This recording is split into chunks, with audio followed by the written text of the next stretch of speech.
Сәлем достар, сіздермен EasyKZ. Инвестиция, қаржылық сауаттылық тақырыбын қазақша, қарапайым тілмен түсіндіретін арна. Бүгінгі видеода не үшін инвестицияны барынша ертерек бастау керек екендігі жайлы сөйлесетін боламыз. Инвестицияны кейінге шегеріп жүрген көрермендер, сіздер нені жіберіп алып жатсыздар? Инвестицияны барынша ертерек бастау сізге қандай мүмкіндіктерді ашады? Не үшін капиталды жинақтауда уақыт ең маңызды жолдасыңыз болып табылады? Осындай қызық сұрақтардың жауабын білгілеріңіз келсе, менімен видеоның соңына дейін болыңыздар.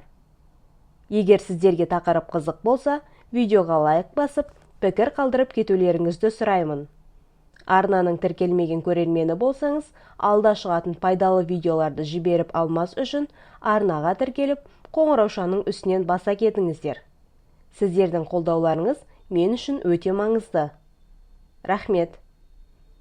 Инвестиция қаржылық сауаттылығы бар адамдардың күшті құралы. Инвестиция арқылы ол қаражатын жинап қана қоймай, оны көбейтіп, өз мақсатына салыстырмалы түрде өзгелерден ертерек жете алады. Сол себепті инвестицияны кейінге шегермей, оны ертерек бастағандарыңыз абзал. Қазір сіздерге инвестицияны барынша ертерек бастасаңыздар, қандай артықшылықтарға ие болатындықтарыңызды айтатын боламын. Инвестициялауды ертерек бастаудың бірінші себебі ол күрделі пайыз. Инвестициялау кезінде сіздің қаражатыңыз тек қана инвестицияланған қаражат емес, сол қаражатқа қосылған пайыздың есебінен де ұлғая беретін болады. Сіздің инвестициялаудағы уақытыңыз ұзақ болған сайын, күрделі пайыздың күші сізге жұмыс істейтін болады. Мысалы, біреуі 20 жасында, ал екіншісі 30 жасында инвестициялауды бастаған екі инвесторларды елестетіңіздер. Екеуінің инвестициялаудағы табыстылығы бірде болған жағдайда, бірінші инвестор екінші инвесторға қарағанда зейнеткерлік жасқа жеткенде айтарлықтай көбірек капитал жинайтын болады. Оның себебі бірінші инвестордың инвестициялау мерзімінің ұзақ болуында ғана. Келесі себеп ол ұзақ мерзімді перспективада тәуекелдің төмендейтіндігімен байланысты. Нарық бірде өседі, бірде құлайды. Бірақ оның тренді әрдайым жоғары өсуге бағытталған. Сіз инвестициялауды ертерек бастаған сайын, алда болуы мүмкін дағдарыстарды бастан өткеріп, нарықтың қайта қалпына келуін пайдалана аласыз. Тарихқа сүйенсек, нарық ұзақ мерзімдік перспективада әрдайым өсіп келген. Мысалы, бәріміз білетін S&P 500 индексі соңғы 50 жылда орын алған дағдарыстарға қарамастан ондаған есеге өскен.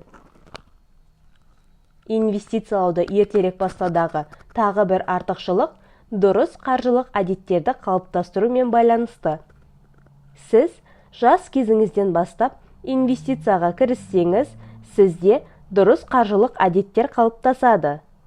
Сіз қаражатыңыздың бір бөлігін жинақтау, активтерді талдау, нарықты әрдайым бақылау сияқты әдеттер қалыптастыратын боласыз.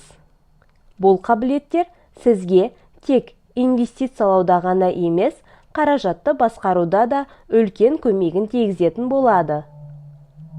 Инвестициялауға ертерек кірісудің төртінші тиімді тұсы қаржылық еркіндік пен зейнеткерлікке ерте шығу мүмкіндігі.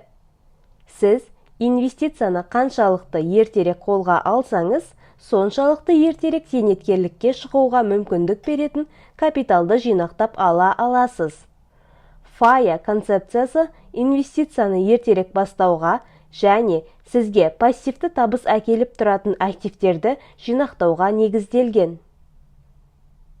Және инвестициялауды ертерек бастаудың соңғы артықшылығы мүмкіндіктер мен эксперименттерге байланысты. Мысалы, егер сіз 20-25 жасыңызда инвестициялауды бастасаңыз, сіздің әртүрлі стратегияларды сынап көруіңізге, қателесуіңізге уақытыңыз әбден жеткілікті. Жас кезіңізде тәуекелі жоғары болатын инвестицияларды жүзеге асыруыңызға болады.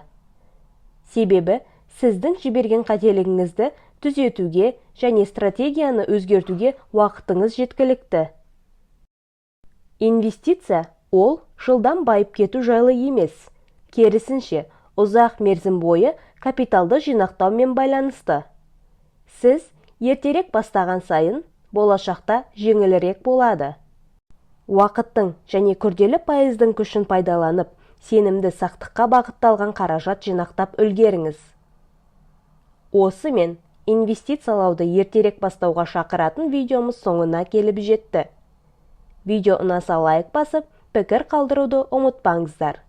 Арнаның тіркелмеген көрермені болсаңыз, болашақта шығатын пайдалы видеоларды жіберіп алмас үшін арнаға тіркеліп, қоңыраушаның үстінен баса кетіңіздер. Сіздерді келесі видеоларымда күтетін боламын.